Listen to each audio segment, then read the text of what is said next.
ॐ नमो भगवते वासुदेवाय।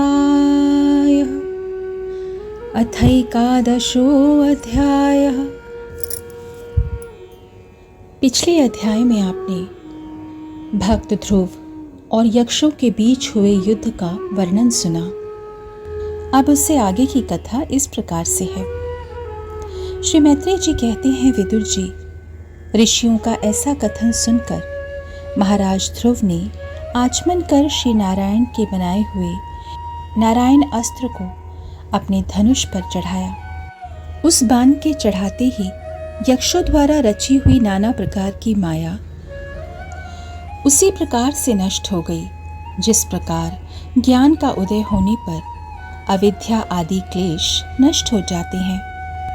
ऋषिवर नारायण के द्वारा आविष्कृत उस अस्त्र को धनुष पर चढ़ाते ही उसे राजहंस के से पक्ष और सोने के फल वाले बड़े तीखे बाण निकले, और जिस प्रकार मयूर के कारव करते वन में घुस जाते हैं, उसी प्रकार भयानक साएं साएं शब्द करते हुए वे शत्रु की सेना में घुस गए।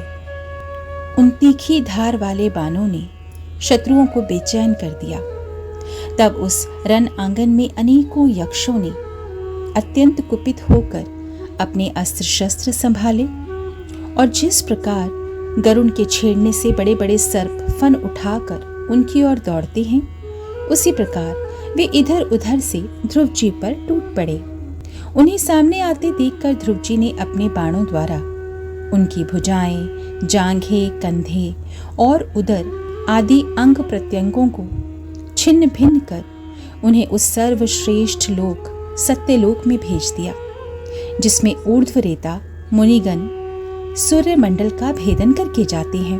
अब उनके पितामह स्वयंभुव मनु ने देखा कि विचित्र रथ पर चढ़े हुए ध्रुव अनेकों निरपराध यक्षों को मार रहे हैं, तो उन्हें उन पर बहुत दया आई। वे बहुत से ऋषियों को साथ लेकर वहां आए और अपने पौत्र ध्रुव को समझाने लगे। मनु जी ने कहा, बेटा बस बस, अधिक क्रोध करना ठीक नहीं। यह पापी नरक का द्वार है। इसी के वशीभूत होकर तुमने इन निरपराध यक्षों का वध किया है। तात, तुम जो निर्दोष यक्षों के संहार पर उतर रहे हो, यह हमारे कुल के योग्य कर्म नहीं है। साधु पुरुष इसकी बड़ी निंदा करते हैं। बेटा, तुम्हारा अपने बड़े भाई पर बड़ा अनुराग था, यह तो ठीक है, परंतु देखो, उसके वध से संतप्त होकर तुमने एक यक्ष के अपराध करने पर प्रसंगवश कितनों की हत्या कर डाली। इस जड़ शरीर को ही आत्मा मानकर इसके लिए पशुओं की भांति प्राणियों की हिंसा करना, यह भगवत सेवी साधु जनों का मार्ग नहीं है। प्रभु की आराधना करना बड़ा कठिन है, परंतु तुमने तो लड़कपन में ही संपूर्ण भूतों के आश्रय स्थान श्री हरि की सर्वभूतात्म भाव से आराधना करके उनका परम पद प्राप्त कर लिया है। तुम्हें तो प्रभु भी अपना प्रिय भक्त समझते हैं तथा भक्तजन भी तुम्हारा आदर करते हैं। तुम साधु जनों के पथ प्रदर्शक हो, फिर भी तुमने ऐसा निंदनीय कर्म कैसे किया? सर्वात्मा श्री हरि तो अपने से बड़े पुरुषों के प्रति सहनशीलता, छोटों के प्रति दया, बराबर वालों के साथ मित्रता और समस्त जीवों के साथ समता का बर्ताव करने से ही प्रसन्न होते हैं। और प्रभु के प्रसन्न हो जाने पर पुरुष प्राकृत गुण एवं उनके कार्य रूप लिंग शरीर से छूटकर परमानंद स्वरूप ब्रह्म पद को प्राप्त कर लेता है।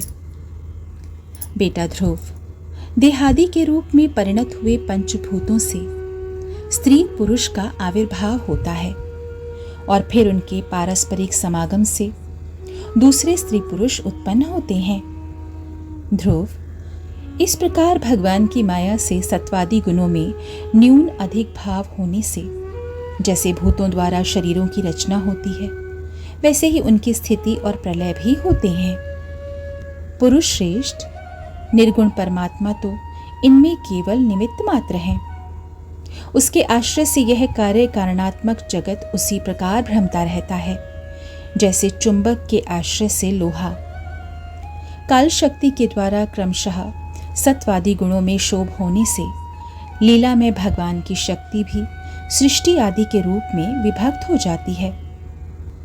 अतः भगवान अकर्ता होने पर भी जगत की रचना करते हैं और संहार करने वाले ना होकर भी इसका संहार करते हैं।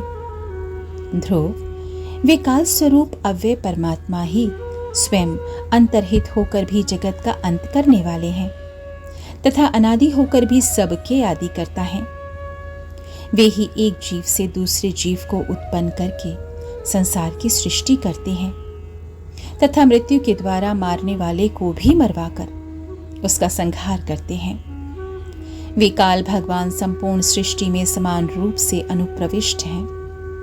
उनका ना तो कोई मित्र पक्ष है ना ही कोई शत्रु पक्ष। जैसे वायु के चलने पर धूल उसके साथ साथ उड़ती है, उसी प्रकार समस्त जीव अपने अपने कर्मों के अधीन होकर काल की गति का अनुसरण करते हैं। अपने अपने कर्मानुसार सुख दुख आदि फल भोगते हैं। सर्वसमर्थ श्री हरि कर्म बंधन में बंधे हुए जीव की आयु की वृद्धि और क्षय का विधान करते हैं, परंतु वे स्वयं इन दोनों से रहित और अपने स्वरूप में स्थित हैं। राजन, इन परमात्मा को ही मीमांसक लोग कर्म, चार्वाक स्वभाव, वैशेषिक मतावलंबी काल, ज्योतिषी दैव और काम शास्त्री काम कहते हैं। वे किसी भी इंद्रिय या प्रमाण के विषय नहीं हैं। महदादि अनेक शक्तियां भी उन्हीं से प्रकट हुई हैं। वे क्या करना चाहते हैं, इस बात को तो संसार में कोई भी नहीं जानता। फिर अपने मूल कारण उन प्रभु को तो जान ही कौन सकता है। बेटा, ये कुबेर के अनुचर तुम्हारे भाई को मारने वाले नहीं हैं, क्योंकि मनुष्य के जन्म मरण का वास्तविक कारण तो ईश्वर है। एकमात्र वही संसार को रचता, पालता और नष्ट करता है, किंतु अहंकार शून्य होने के कारण इसके गुण और कर्मों से वह सदा निर्लेप रहता है। वे संपूर्ण प्राणियों के अंतरात्मा, नियंता और रक्षा करने वाले प्रभु ही अपनी माया शक्ति से युक्त होकर समस्त जीवों का सृजन, पालन और संहार करते हैं। जिस प्रकार नाक में नकेल पड़े हुए बैल अपने मालिक का बोझा ढोते रहते हैं, उसी प्रकार जगत की रचना करने वाले ब्रह्मादि भी नाम रूप डोरी से बंधे हुए उन्हीं की आज्ञा का पालन करते हैं। वे अभक्तों के लिए मृत्यु रूप और भक्तों के लिए अमृत रूप हैं तथा संसार के एकमात्र आश्रय हैं। तात, तुम सब प्रकार से उन्हीं परमात्मा की शरण लो। तुम 5 वर्ष की ही अवस्था में अपनी सौतेली माता के वागवानों से मर्माहत होकर मां की गोद छोड़कर वन को चले गए थे।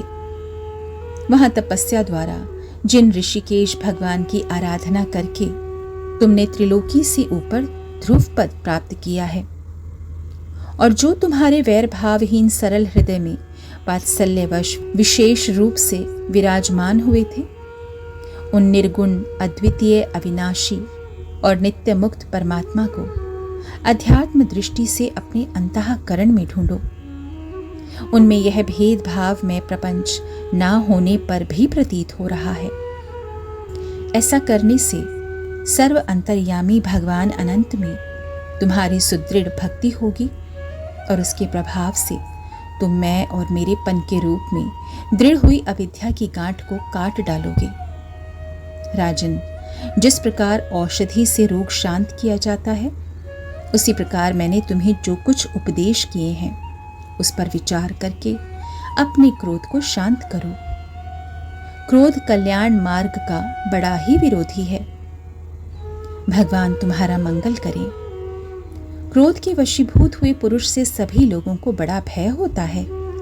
इसलिए जो बुद्धिमान पुरुष ऐसा चाहता है कि मुझसे किसी भी प्राणी को भय ना हो और मुझे भी किसी से भय ना हो, उसे क्रोध के वश में कभी नहीं होना चाहिए। तुमने जो यह समझकर कि ये मेरे भाई के मारने वाले हैं, इतने यक्षों का संहार किया है, इससे तुम्हारे द्वारा भगवान शंकर के सखा कुबेर जी का बड़ा अपराध हुआ है। इसलिए बेटा, जब तक कि महापुरुषों का तेज हमारे कुल को आक्रांत नहीं कर लेता, इसके पहले ही विनम्र भाषण और विनय के द्वारा शीघ्र उन्हें प्रसन्न कर लो। इस प्रकार स्वयंभुव मनु ने अपने पौत्र ध्रुव को शिक्षा दी।